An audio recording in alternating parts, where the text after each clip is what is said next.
Magandang araw mga kasari-sari. Ito na naman ang inyong palawin, yung tindera si Ate Tintin. At syempre may chichismis na naman ako sa inyo. Pero bago tayo magumpisa sa problemang tindahan na kinakaharap ng isa nating kasari, si Ma'am Ellen Pilar, abay huwag ka nang mahiya. Please subscribe my YouTube channel mga kasari. Libre naman yan, no? Walang kabayad-bayad yan. At syempre, kung may natutunan ka, nakaka-relate ka sa ating pag-uusapan ngayon, i-like mo na rin ang aking video. Pangitiin nyo naman si Ate Tintin, mag-like na kayo. Pinilit na. At syempre kung hindi kayo busy, pakishare naman mga kasari. At eto na, umpisa na natin ang real talk at masaya nating chismis. Pasensya na kayo, medyo maingay yung mga sasakyan. Gaya ng sabi ko, yung tindahan natin Tintin sa harapan ay kalsada na yan.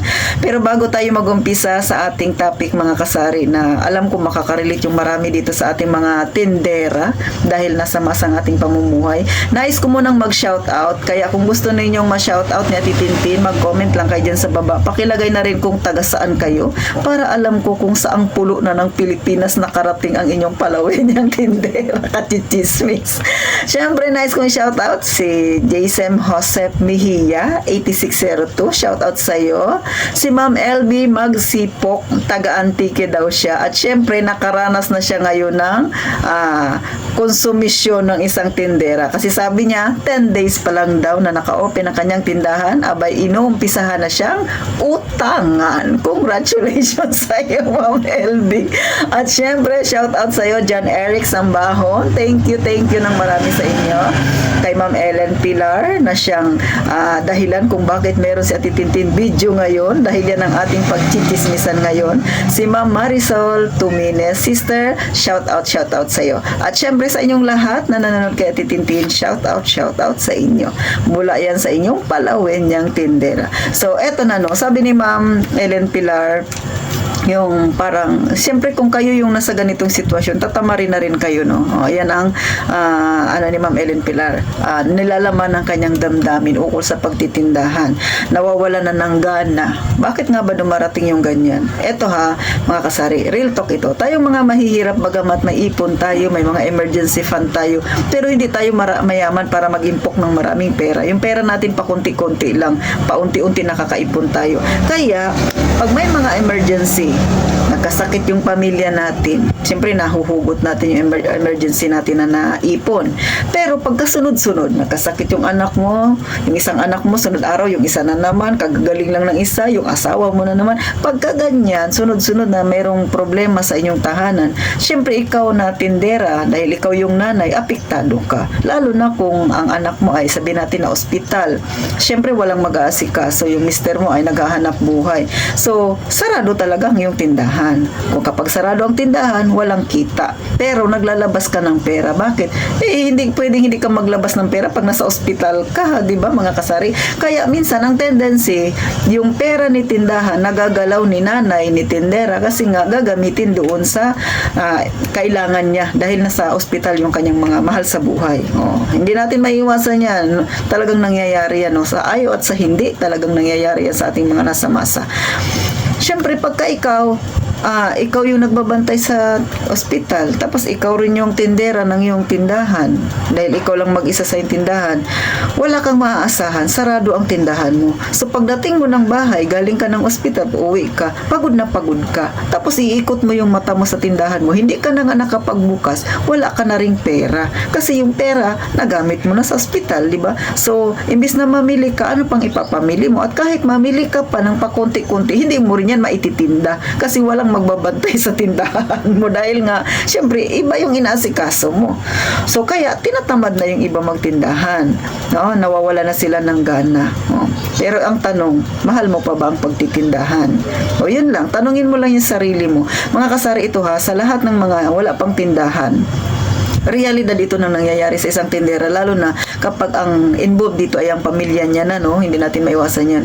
Kaya kayo, bago kayo magpasok sa isang ganitong sitwasyon, mga kasari ng pagtitindahan, yung mga ganitong sitwasyon, expected nyo na yan na talagang mangyayari. Maliban lang kung kayo ay may inaasang magbantay sa inyong tindahan, kahit papano, may pera kayo, no? Kahit papano, uusad ang tindahan ninyo. Pero kung kayo, kagaya sa akin, no? Akin lahat, wala akong maasahan, ganun talaga yung mangyayari. Magsasara ka talaga. Kaya, yung nararanasan ni Ma'am Ellen Pilar, yung nararamdaman niya, ramdam kita ma'am, kasi dumating din ako sa ganyang punto. Kaya lang, ang kaibahan lang na ang ating sitwasyon ay hindi dahil sa mayroong sakit yung aking kasama sa bahay, kundi palubog na yung tindahan ko, wala nang laman, kaya tinatamad na ako magbantay. Sino ba namang hindi tatamarin? Bibili ang customer, wala akong maibigay na paninda, kay wala akong pambili. Anong ibibili ko? Kay paubos na nga, pabangkarote na nga yung tindahan ko.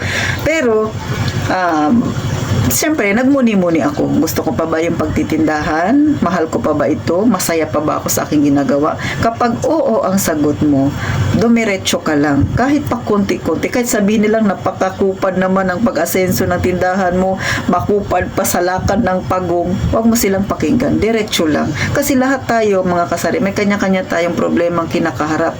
Kanya-kanyang bigat, kanya-kanyang pasanin. O, nasa sa atin na lang yan kung paano natin dalhin. Nasa sayo na lang yan kung gaanong epekto niyan sa'yo. Pero pag nagpatalo ka sa ganyang pagsubok, talagang talo ka, mga kasari. So, isipin mo na lang, hindi lang ikaw ang may ganyang problema. Marami tayo nakakaranas na yung iba nga mas mabibigat pa yung problema. Kaya, lumaban tayo, mga kasari. Walang ibang lalaban sa atin, kundi tayo mismo sa sarili natin. Pero syempre, bago mo ulit ibangon ang yung tindahan, kahit alam mong lubog na, gaya nga ng sabi ko, tanungin mo yung sarili mo, gusto mo pa ba ang pagtitindahan? Kasi pag may natitira pang kaunting pag-asa dyan sa puso mo, may natitira pang kaunting tapang dyan sa'yo na ipaglaban ng iyong negosyo, ituloy mo yan, mga kasari. Kasi kung isipin mo, magsasara na lang ako ng tindahan na titintin mo. Pero isipin mo, kahit saan ka pumunta, may problema pa rin. Nasa sayo na lang yan kung paano mo lutasin. Tandaan mo, walang problemang ibinibigay sa atin na hindi natin kaya. Pagsubok lang yan, kaya lumaban ka. Huwag ka dyan magpatamad-tamad, huwag ka dyan magpatroma-troma. Pilipino tayo, kaya natin ito. O, diba, sabi nila yung mga Pilipino raw talaga ay sanay makipaglaban. Tandaan mo yan, mga kasari. Pero higit sa lahat, no, bagamat pinapatawa lang kayo natitintin, pero higit sa lahat, pagka dumating kayo sa ganyang sitwasyon, huwag kalimutang mag-pray, mga kasari. Baka lahat na ng kaibigan ninyo, nalapitan nyo na, pero yung dapat ninyong kauna-unahang lapitan, hindi nyo nilalapitan. Siyempre, yung Panginoon natin, no? Yan ang dapat una ninyong lapitan, na i-guide kayo kung ano pa ba yung mga dapat ninyong gawin para kahit paano ay magkaroon kayo ng lakas na patuloy talaga na maging matapang tayo. Walang ibang magpupursige sa atin kundi tayo mismo sa sarili natin. Kaya sa mga may tindahan dyan na nakakaranas ng ganyang sitwasyon, nagsasama-sama na yung bigat ng problemang pampamilya at problemang tindahan, lumaban ka lang, mga kasari. No? Normal yan, nasa masa tayo, mahirap yung ating pamumuhay, wala tayong magagawa, kundi lumaban lang talaga. Kaya sa'yo, Ma'am Ellen Pilar, huwag kang sumuko, mga kasari. Tuloy lang, kahit pa konti-konti. Basta makausad lang. Kahit sabihin natin na mabagal yung pag-usad ko at itintin, ituloy mo lang. Tandaan mo, nung nag-umpisa ka, hindi ba maliit lang din ang iyong puhunan? So bakit ngayon ka pa susuko na nandyan ka na? Nagka-problema ka lang, susuko ka na? Tuloy lang ang laban. So, paano hanggang dito na lang si Ate Tintin? Muli, huwag kayong mawawalan ng pag-asa. Huwag pang hinaan, mga kasari. Tuloy lang ang laban. Yan ang ating trabaho dito sa mundo. Ang magpatuloy lang kahit anong bigat pa ng problema. At syempre, sa mga kaumpisa pa lang ng tindahan, lalo na kay Ma'am LB magsipok, na 10 days pa lang yung kanyang tindahan, inuutangan na, ma'am, huwag kang padadala sa drama. Hanggat maaari, huwag kang magpautang para hindi mo maranasan yung konsumisyon.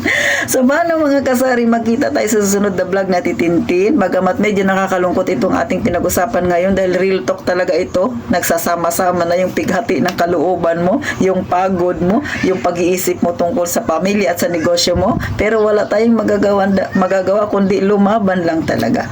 So, gaya nga ng palagi kong sinasabi, mag-iingat tayong palagi, mga kasari.